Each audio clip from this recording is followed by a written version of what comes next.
அவளால் ஒன்றுமே செய்ய முடியாது என்றார்கள். என்ன ஒரு அவமானம் என்றார்கள்.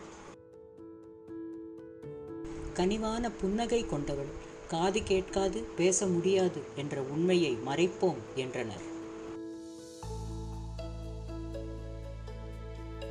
எனவே அவளை மக்களிடமிருந்து மறைத்து வைப்போம் என்றனர்.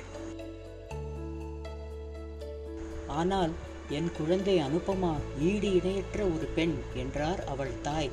அவள் எவரிடமிருந்தும் மறைக்கப்பட மாட்டாள். அந்த குழந்தை பள்ளிப்படிப்பை கடந்து மும்பை பல்கலைக்கழகத்தில் முதுநிலை அறிவியல் துறையில் தகவல் தொழில்நுட்ப பிரிவில் பட்டம் பெற்றார். அவளால் அழைப்பு மணியை கேட்க முடியவில்லை என்றார்கள்.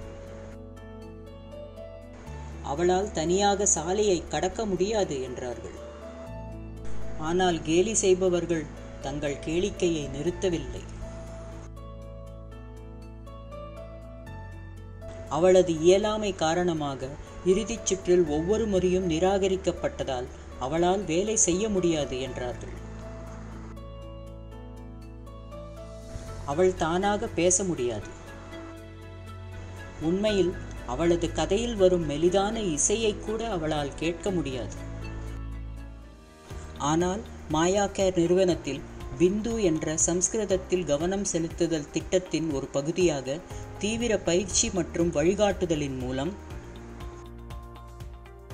இன்று அனுபமாவால் தன்னை கேலி செய்தவர்களால் நினைத்து கூட பார்க்க முடியாததை செய்ய முடிகிறது. அவர் இன்று மாயா கேர் நிறுவனத்தின் நிர்வாகப் பிரிவை சிறப்பாக வழிநடத்துகிறார். இந்தியாவில் 57 நகரங்களிலும் மற்றும் யூகேயில் 4 நகரங்களிலும் உள்ள முதியோர்களுக்கு 15,000 இலவச சேவைகளை வழங்கிய ஒரு தொண்டு நிறுவனமான மாயா கேர் பல்வேறு குறைபாடுகளை சமாளித்த 875 நபர்களுக்கு அங்கீகாரம் அளித்துள்ளது.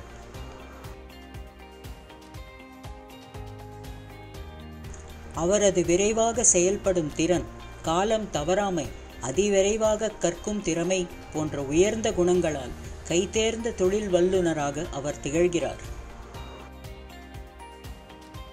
மாயா கேர் நிறுவனருக்கு 7000 பேர் கொண்ட பார்வையாளர்களுக்கு அளவீடல் பற்றிய விளக்க காட்சியை உருவாக்கி உதவியதற்காக ஐரோப்பிய வழிகாட்டுதல் கவுன்சிலின் பாராட்டுகளையும் பெற்றுள்ளார்.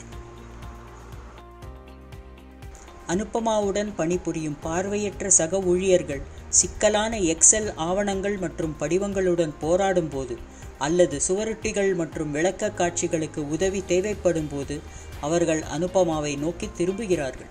அவர் ஒருபோதும் அவர்களுக்கு உதவ தயங்குவதில்லை.